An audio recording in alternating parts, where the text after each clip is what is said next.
Hast du schon mal etwas vom Kentucky Meat Shower gehört? Klingt irgendwie lecker.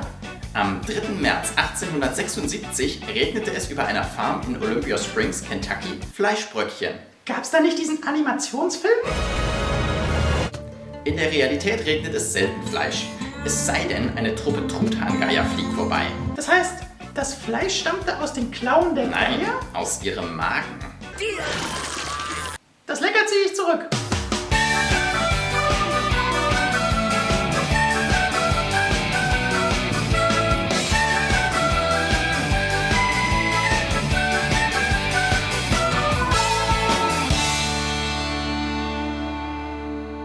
Liebe Selbstverteidigerinnen und Weitspucker, liebe Übergebende, hallo Aasfresser.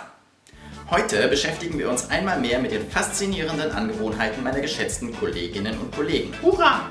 Weißt du, was defensives Erbrechen ist?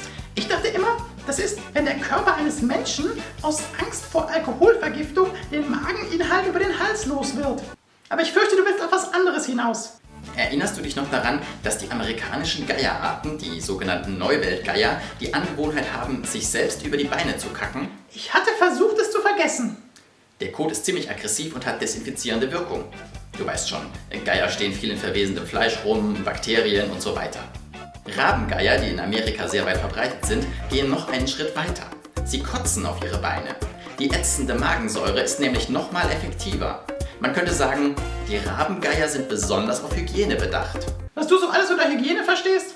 Aber ein absolutes Talent, was Strahlkotzen angeht, hat der Truthahngeier, der etwa genauso groß wird wie der Rabengeier und von Kanada bis hinunter nach Feuerland verbreitet ist. An die Truthahngeier kann ich mich noch erinnern. Das sind doch die Genies, die als fliegende Spürhunde versagt haben. Okay, mit Disziplin haben sie es nicht so. Aber dafür können sie sich ganz gut gegen Feinde verteidigen. Ich ahne Schlimmes. Der Truthahngeier wehrt sie mit seinem Mageninhalt ab. Mit anderen Worten, er kotzt sie an. Ja, ist doch nichts Besonderes, dass Tiere sich mit einer Flüssigkeit selbst verteidigen. Kraken stoßen dunkle Pampe aus. Speikobras spritzen Gift in die Augen ihrer Angreifer. Und Stinktiere versprühen ein Wehrsekret. Wehrsekret. Ein erstaunlich schönes Wort für stinkende Plörre. Das Wehrsekret der Truthahngeier ist ihr Mageninhalt. Also aggressive Magensäure gemischt mit halbverdauten Aasresten. Die Geier können ihr Erbrochenes bis zu 3 Meter weit spucken und sind dabei ziemlich treffsicher. Womit wir wieder beim Kentucky Meat Shower wären. Was sich tatsächlich an jenem Tag über der Farm von Alan Crouch abgespielt hat, kann man heute nicht mehr sagen. Aber die plausibelste Erklärung ist, dass eine Gruppe Truthahngeier aus irgendeinem Grund das große Kotzen gekriegt hat. Der Wind hat dann die Bröckchen über den ganzen Bauernhof verteilt.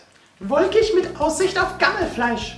2007 ließ ein amerikanischer Aktionskünstler die konservierten Fleischreste analysieren und stellte Geleebohnen her, die genauso schmeckten wie die Geierkotze. Wer hat die Kotzbohnen? War bestimmt der Renner.